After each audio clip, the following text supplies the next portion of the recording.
and then of it not too much, for so shall all this terror become to her a void in which sad shapes move like shadows, and as shadows are soon forgot and gone, no more to be held than dreams by the awakening sense.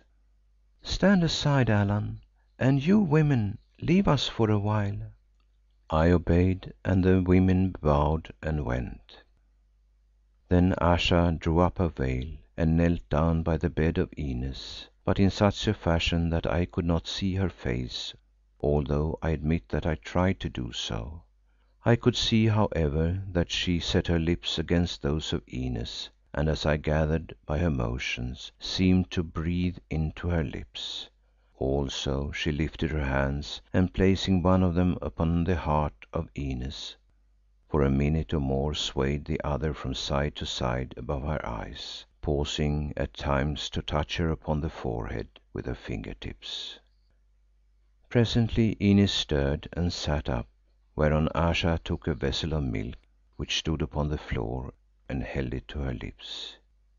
Inez drank to the last drop, then sank onto the bed again. For a while longer Ayesha continued her motions of her hands, then let fall her veil and rose.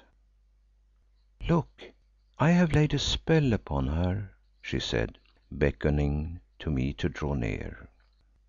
I did so and perceived that now the eyes of Inez were shut and that she seemed to be plunged in a deep and natural sleep. "So she will remain for this night and that day which follows," said Ayesha, "and when she wakes it will be, I think, to believe herself once more a happy child. Not until she sees her home again will she find her womanhood, and then all this story will be forgotten by her. Of her father you must tell her that he died when you went out to hunt the river beasts together, and if she seeks for certain others, that they have gone away. But I think that she will ask little more when she learns that he is dead, since I have laid that command upon her soul." Hypnotic suggestion, thought I to myself, and I only hope to heaven that it will work. Ayesha seemed to guess what was passing through my mind, for she nodded and said, "Have no fear, Allan, for I am what the Black Axe bearer and the little yellow man called a witch, which means, as you who are instructed now, one who has knowledge of medicine and other things, and who holds a key to some of the mysteries that lie hid in nature." "For instance," I suggested, "of how to transport yourself into a battle at the right moment and out of it again also at the right moment?" "Yes, Allan, since watching from afar I saw that those Amahagger curs were about to flee and that I was needed there to hearten them and to put fear into the army of Rezu, so I came." "But how did you come, Ayesha?" She laughed as she answered, "Perhaps I did not come at all. Perhaps you only thought I came. Since I seemed to be there, the rest matters nothing." As I still looked unconvinced, she went on, "Oh, foolish man, seek not to learn of that which is too high for you. Yet listen. You in your ignorance suppose that the soul dwells within the body, do you not?" I answered that I had always been under this impression. "Yet, Allan, it is otherwise, for the body dwells within the soul." "Like the pearl in an oyster," I suggested. "Aye, in a sense, since the pearl, which to you is beautiful, is to the oyster a sickness and a poison, and so is the body to the soul, whose temple it troubles and defiles. Yet round it is the white and holy soul that ever seeks to bring the vile body to its own purity and colour, yet ofttimes fails. Learn, Allan, that flesh and spirit are the deadliest foes joined together by a high decree that they may forget their hate and perfect each other, or failing, be separate to all eternity, the spirit going to its own place and the flesh to its corruption." "A strange theory," I said. "Aye, Allan, and one which is so new to you that never will you understand it. Yet it is true, and I set it out for this reason. The soul of man, being at liberty and not cooped within his narrow breast, is in touch with that soul of the universe which men know as God, whom they call by many names. Therefore it has all knowledge and perhaps all power, and at times the body within it, if it be a wise body, can draw from this well of knowledge and abounding power. So at least can I. And now you will understand why I am so good a doctoress and how I came to appear in the battle, as you said, at the right time, and to leave it when my work was done." "Oh yes," I answered, "I quite understand. I thank you much for putting it so plainly."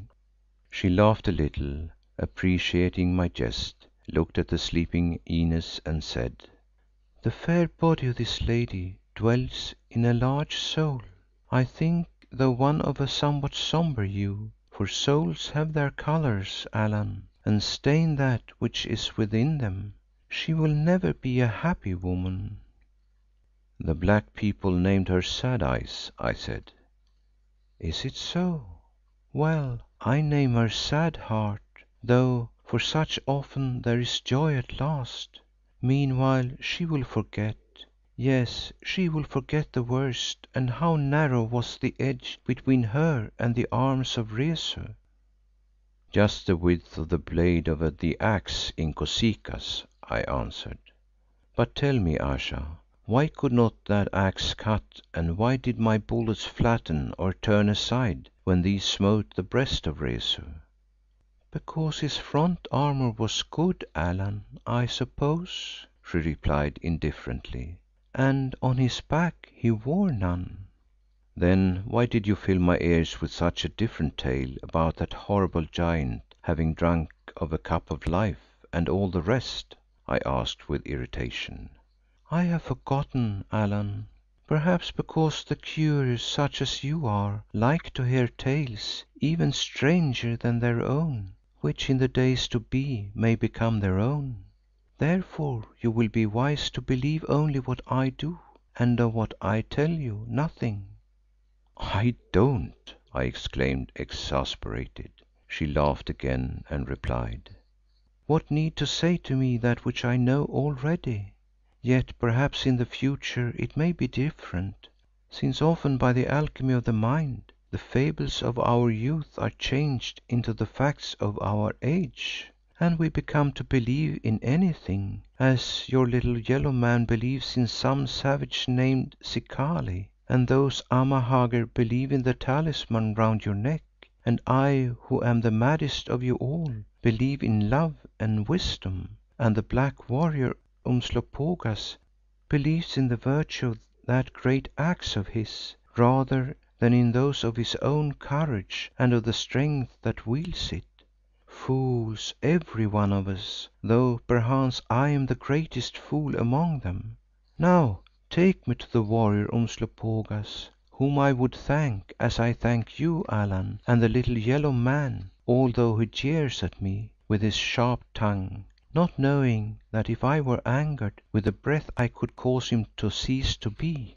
"Then why did you not choose Rezu to cease to be, and his army also, Ayesha?" "It seems that I have done these things through the axe of Umslopogaas and by the help of your generalship, Allan. Why then waste my own strength when yours lay to my hand?" "Because you had no power over Rezu, Ayesha, or so you told me."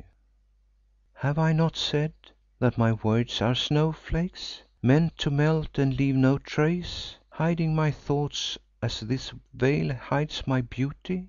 Yes, as the beauty is beneath the veil, perchance there is truth beneath the words, though not that truth you think. So you are well answered, and for the rest I wonder whether Rezu thought I had no power over him when yonder on the mountain spur he saw me float down upon his companies like a spirit of the night. Well, perchance some day I shall learn this and many other things." I made no answer, since what was the use of arguing with a woman